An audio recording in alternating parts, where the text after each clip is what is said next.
All right, here we go.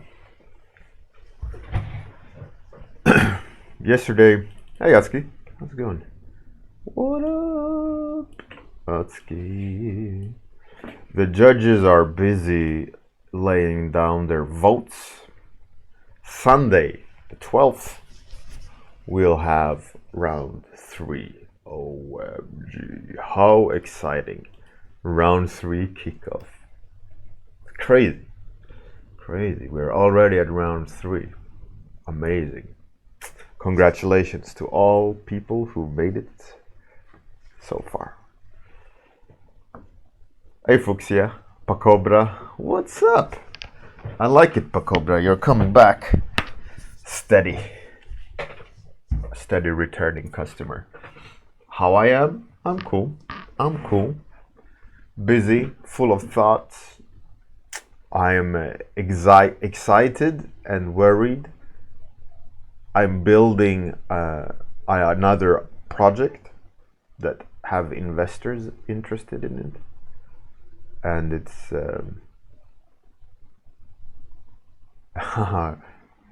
I'm filled up with imposter syndrome. It's like, oh shit, it's really hard. But I mean, it's a good place to be, right? Hi Zelin, Gria, how's it going? And before the whole Corona thing happened, there was a new big company interested in my movie idea. Me and Johannes' movie idea, so who knows where the future will lead. Rollermaster Mel, how's it going? Well, so topics. Give me your topics and stretch. All right. There we go. Faceless purifier. That's some serious, like, evil priest, evil monk, evil sect topic.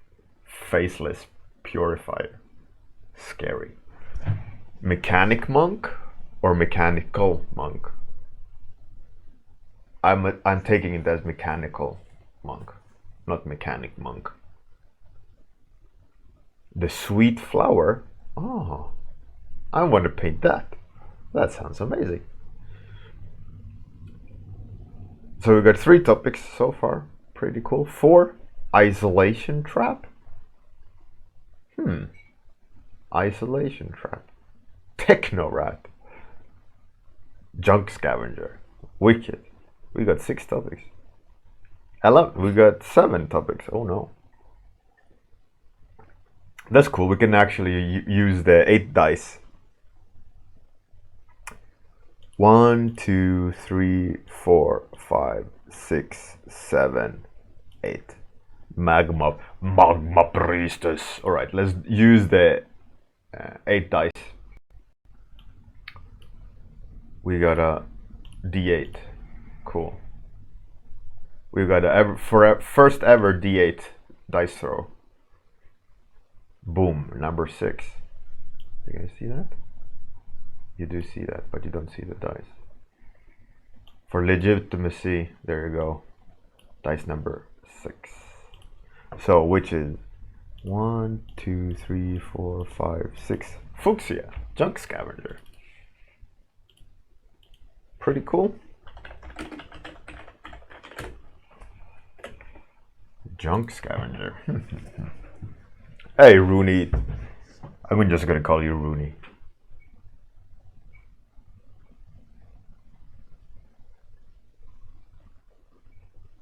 Hey, Bruno Romanos. Yeah, your number 4 technique was completely ruined, Zillion, because the statistics got shifted. For the sake of legacy, Rooney, I will call you Rooney Tochka. I could call you Rooney Tochka if you want. Sounds like macaroni Tochka. Tochka. Alright, junk scavenger. Okay, kind of in my mind, just telling me you have to do it horizontally. So I'm going to go horizontally. Junk scavenger, junk scavenger, junk scavenger. Okay, a picture in my mind, for some reason,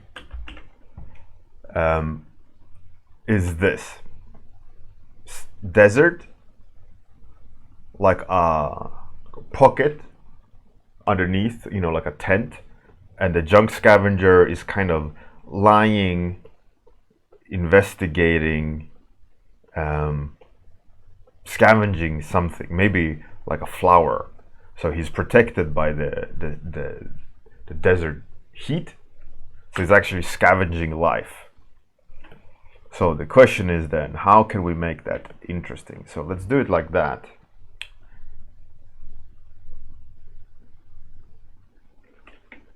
Prepare the composition of it. And we could have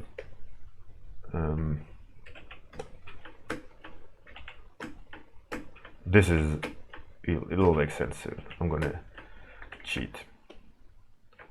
So we could have extreme perspective,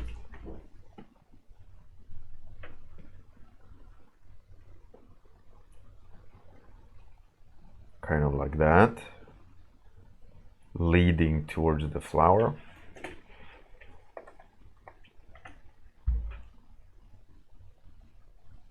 But it says junk scavenger, so junk life?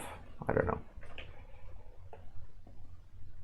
He could maybe pick up mechanical pieces, junk from something. Your doggo is a junk scavenger. Hey Morphe, how's it going? And Weeping Jay, what up? Okay, so I wanna make some design here, and I think the design gotta be a lot more. Maybe he's picking parts that will inform who he himself is. You know, like he's scavenging to complete himself. Maybe he's unscrewing a bolt.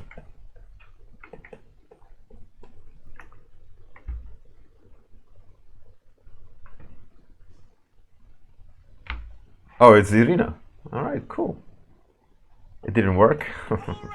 I assume it's Irina from Unreal Bjorn.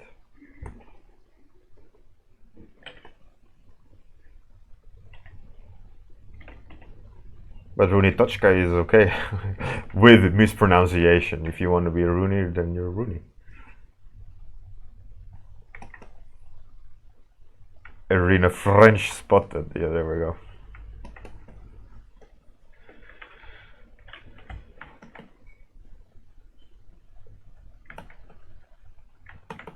What if it's kind of, if I lean on the idea of a kind of a turtle? I think that's the problem with nicknames, and that's why I've opted on majority of like social platforms is to not have a nickname. It used to be very popular that you needed a nickname, like the joy of a pseudonym, or not pseudonym, I guess, but that was like an early 2000 thing. Like you had to have like a great nickname. That was the like make it or break it of internet notoriety. Hence sparse. Craig Mullins went by the name Spooge Demon, which, you know, you can understand why he changed.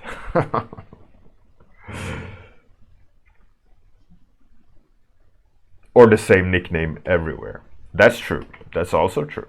I mean, you can't really change the nickname, right? In that sense.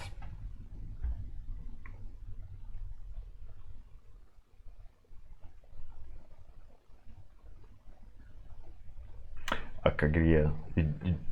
Thinking about changing your to your real name? Yeah, for me, like the reasoning behind why I swapped my name to not a nickname is because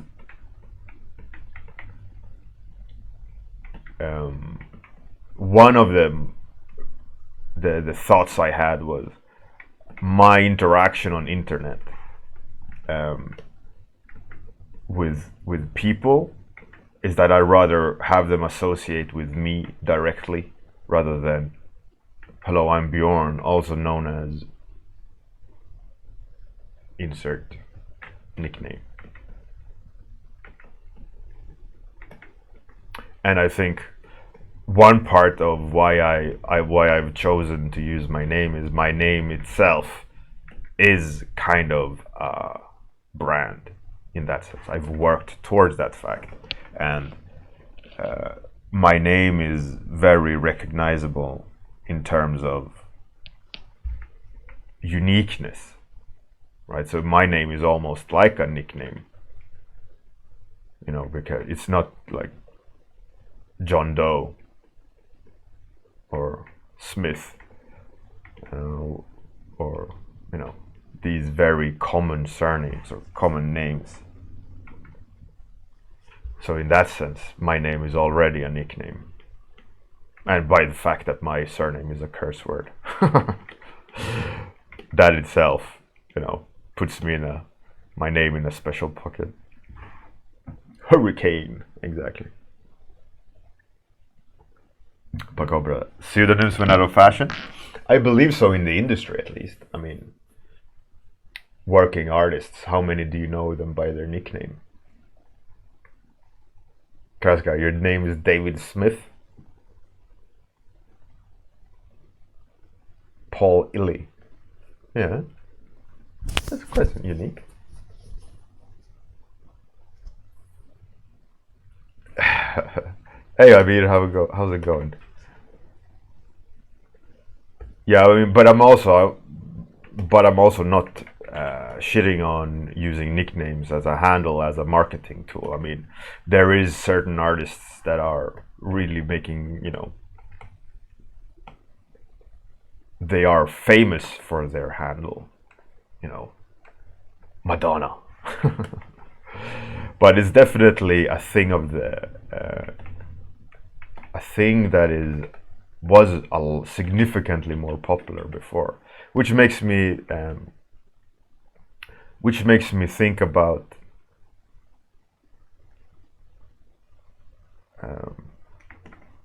today. You know, if we think about today, I mean, obviously you can only compare the fact that it was popular with nicknames in 2000s and around 2000s and forward, only because of the fact that we are not there now. Makes me think about trends, you know. Like, what is the behavior nowadays? What is the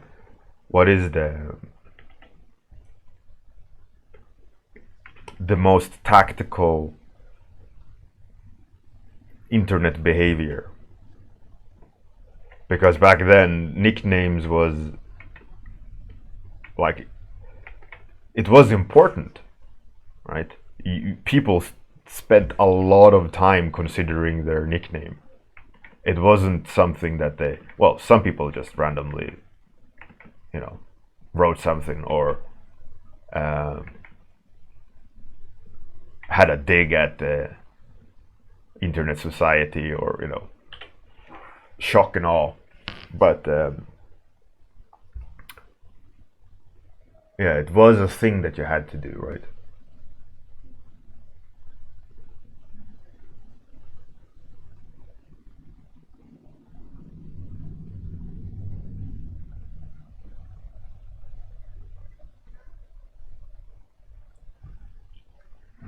I mean, you think the trend is to keeping it real?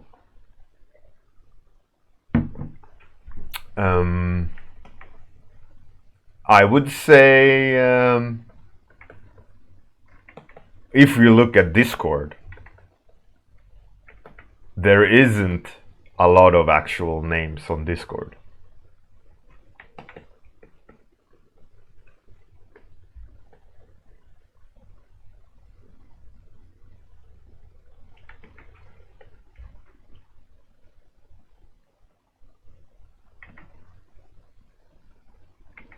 it makes it a really interesting.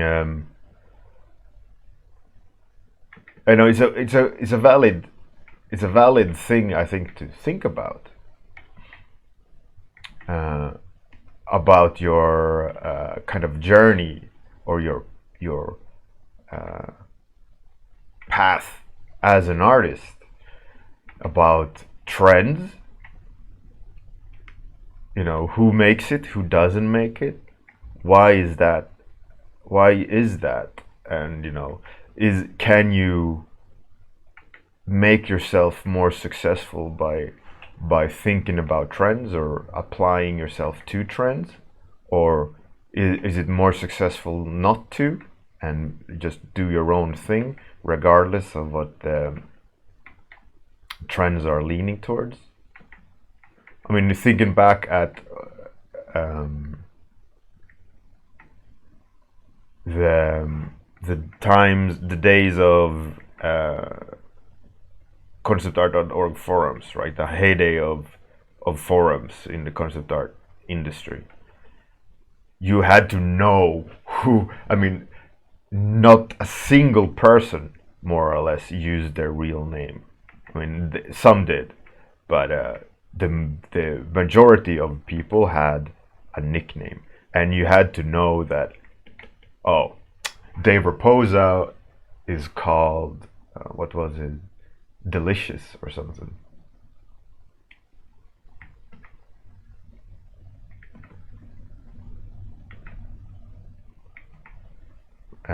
Keikai Kotaki was what was he, Prostate Sunrise? I don't remember all these nicknames.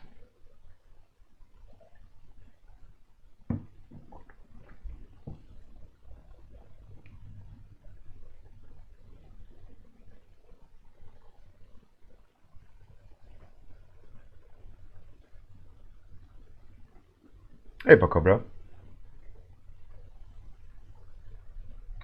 I finding your approach interesting, in the sense of, instead of painting a figure with its kit, you are instead painting a scene that has a narrative. Is this on purpose, as opposed to doing an explanation drawing? Yeah, like explain. Yeah, exactly. It is on purpose. Mr. Delicious. Yeah, there we go. Pacobra. It is on purpose. The idea is, I'm not designing. I am designing a point of story. So I'm leaning on my imagination, and I've practiced to go for my mental images. So I saw this picture in my mind, right? We all can. If you think about the memory, you'll think about the memory, and you don't see the memory standing straight, right? It is a sense, it's a scene, it's a taste. It is something that's beyond just an explanation of junk scavenger put together, right? So what I do is I've practiced going for this picture in my mind, and it's not so much about designing the character. I could have gone that direction too, and I've done that many times, that I've designed a more of a explanatory image to showcase what my picture in my mind was. But in this instance, I felt like, okay, I'm going to go for more of a narrative illustration or a exploration of the topic. I could have easily gone the other way, but today I decided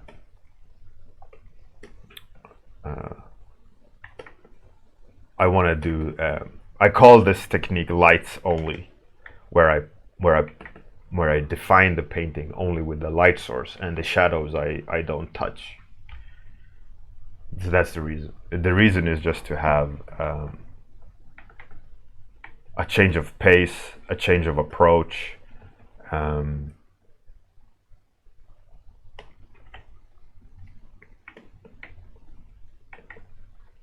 Because you can, like I said, I could have drawn it absolutely drastically different, and it would have yielded another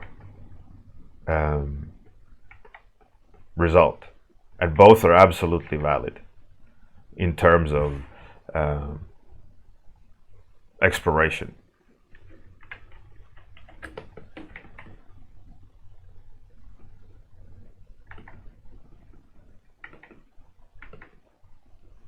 So in this instance, the design that I've done is to support the image that I had in my mind, right?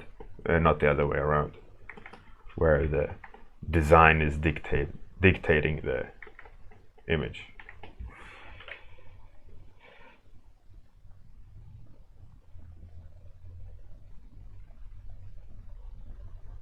Pocobra, I would say the difference is intent. And in this instance, for example, as I see it, this is not like in any way or form a standard, or in any ways or form kind of dictating the rules of the game here. But as I would use this versus a more explanatory drawing, this would be to explain high concept idea versus a defined idea. So what I mean about that is, let's say a client approaches me and they say, we want a junk scavenger. We have no idea about gameplay. We have no idea about look, design. Why don't you show us a little bit of what you have in store for us? So then I would go, all right, I would draw this version. I would draw a completely other version. And I would set them in scenarios where they act and behave differently, right? And I would support it with references. I would visually or narratively explore the behavior of the character, right? So they could easily go with this image. They could easily go like, oh, we really like the long spindly arms. Like, that's really a cool idea. And we like the fact that he's like really hidden and sunk in, right? And they could be like, oh, I wonder, how would this character look? And they would start thinking about who this character is, right? Why is he leaning down like that? Why is he hidden? What does the world look like that causes him to hide like this? Or is it purely a character trait? Or all these things, you get a lot more questions comparatively. If I would design him with these really long arms. I would design him with the exact same face. I would have to kind of hint that he has a cape that he can hide under. And all these narrative things would be a lot more harder and more difficult to grasp in design stage. And any skilled art director would be able to comprehend that with additional information or call-outs or things like that. They could envision the behavior, and that could easily make the process faster. But what's great with this technique, which I've used with a lot of clients, especially at the early stages of IP development or character development, where they don't really know what they want, is that this they can show to anyone. And you can form an idea, you get an impression of behavior. I mean, if this junk scavenger would hang from a rope upside down and do the exact same scavenging, the implications of character behavior, suggestion of who this character is as a personality would be drastically different, and you would get an absolutely different take on it, right? And so far I've only sketched for 20 minutes, and you can already show this to anyone, and they'll go like, "Oh, it's like a hermit crab of sorts that hides in pockets and scavenges. I get that. That's cool." Or, "Nah, it doesn't fit what design had in mind for behavior." And you can't really show explanatory design in the same way, because not everyone that's in a different field can extrapolate that and understand that.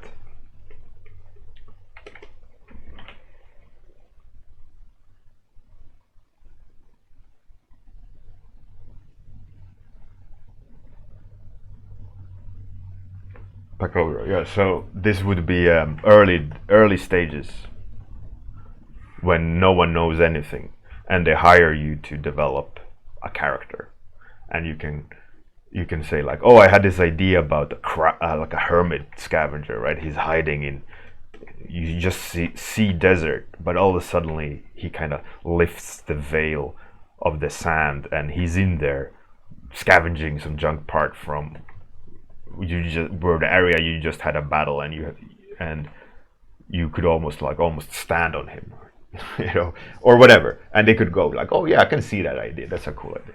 And then they go like, "All right, let's design this guy," and then you do the production ready concept, where you explain the design, you show everything, and because you've already done this stage, it's a supplement, right? You can just show them this too, like, by the way, this is how the character acts, or this is the whiff of him.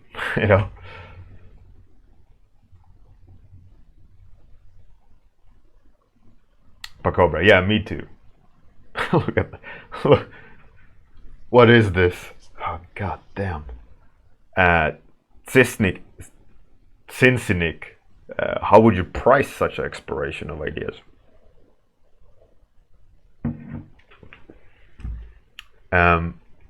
How I would price it, I would not charge the client for one drawing. I would charge the client a day rate, because I wouldn't just draw this one, right? I would sit and spend time on different ideas. I would spend time researching my ideas or thoughts that I had beforehand. Like, I don't go, if I do this for a client and they tell me like, "Oh, a junk scavenger," the first things I do is to think about my imagination. Okay, so like, what is a junk scavenger? And any of the ideas I have or initial thoughts, let's say a spider hunts. Maybe this is a hunter that hunts junk, right?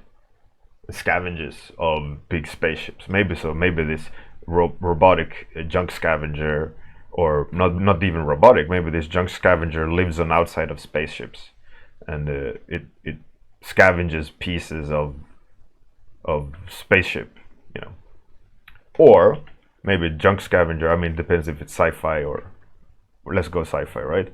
So maybe junk scavenger is a big fat guy who just has a massive tow line of junk that he drags through the desert, and then I make a note out of that, and then maybe it's this guy, right? And then maybe it's a flying manta that like a vulture, and it's mechanical or whatever, right? So I write these down. Then I do some research about each of the ideas. I find the cool things that would possibly inspire that train of thought, and then I go, right, so I have references that I've thought about and searched for, and now I have solid ideas or paths to explore. Then I would start doing these, and then I would show them, discuss them, and the client would go, oh yeah, option B is really cool. Like that really speaks to us in terms of where we were thinking about going with the character. And let's finish this piece, right? So I would put colors, I would push it further, and then it would go, right, cool, all right, let's design him. Like the scene, the character hits the mark in terms of execution and personality. Let's just design it out, right? Then I would switch techniques. I would not do this technique. I would do an explanatory design, production concept, where I would, front, side, and back, call outs, all these things, right? But every time I do this, the references I've provided in the research stage where I've explored the ideas, they're always carried on through the end. And I add new concept references through the process that will, because an idea always evolves, right?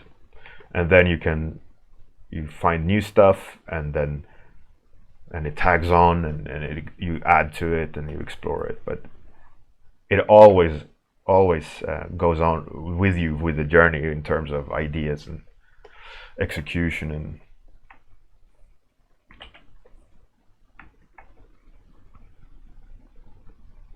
so this is just a quick and fun way of defining an idea, but you need to practice following a picture, right? Like I went with the first picture of something hiding. Like I had saw this little curve, which I did the first version of. Like, okay, what if that scavenger is like a crab that just goes out of the desert and grabs and drags in and scavenges some junk. And that's what I went for. But I could have easily gone with another idea. Or I could have easily altered that idea. I could have easily, it's just a matter of fact that I'm going with it. I'm rolling with the punches. I'm exploring what my mind has defined. Hey Marcus, what's going?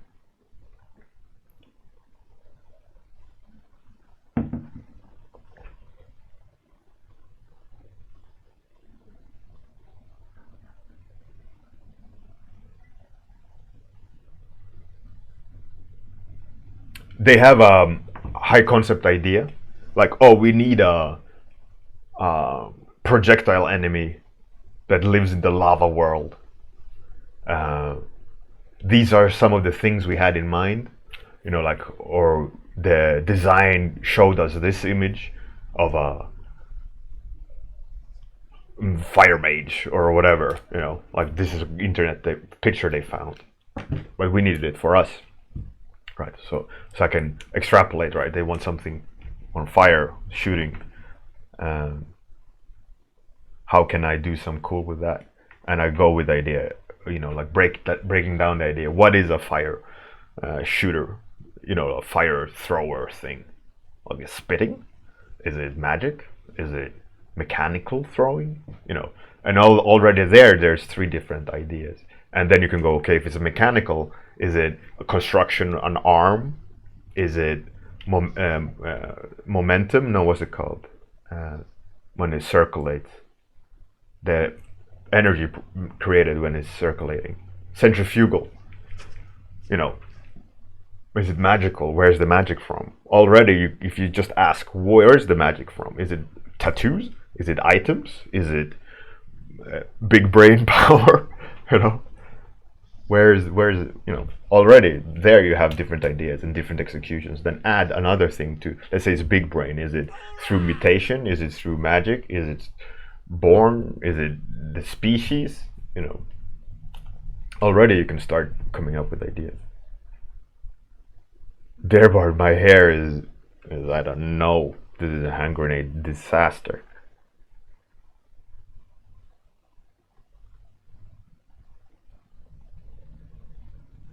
Captain Boss, what up? Yeah, you have to practice this. You can't be good at this if you don't practice it. Magic comes from the heart. Oh, Jesus. Or cheeses. That's cheesy. All right.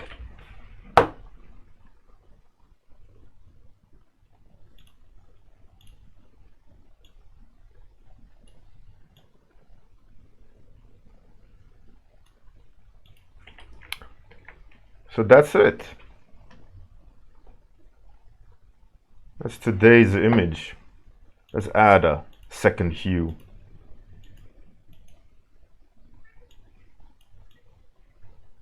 And it was red pinkish, so let's add some yellow, and then I think we're possibly good to go.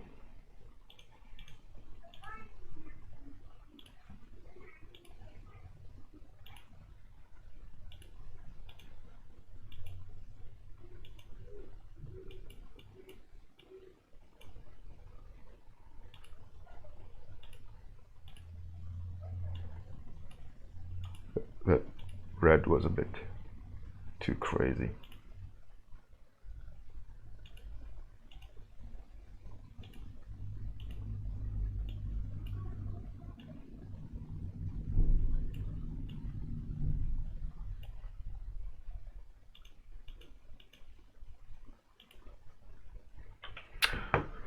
Anyways, clip 9. What tablet I'm using?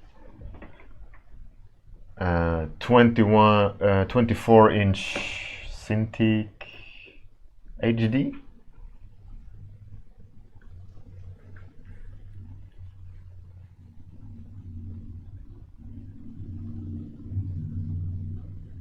Hevesbro. I have not. Actually, I have not. That's a good point. I should. Anyways, warm-up is finished. Let's find someone to raid. Should we try to kill Tim Remmer's defenses? Let's go. Let's kill Tim Remmer's defenses.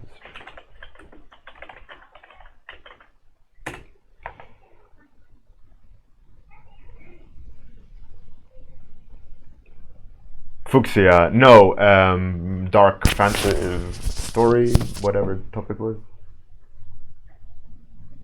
So we're gonna raid Tim Remmers. Have a great day. Good night, everyone. See you tomorrow morning. Thanks everyone for hanging out. It was fantastic. I'm gonna do the outro, then take you to the raid. So don't go anywhere. See you tomorrow. Tools.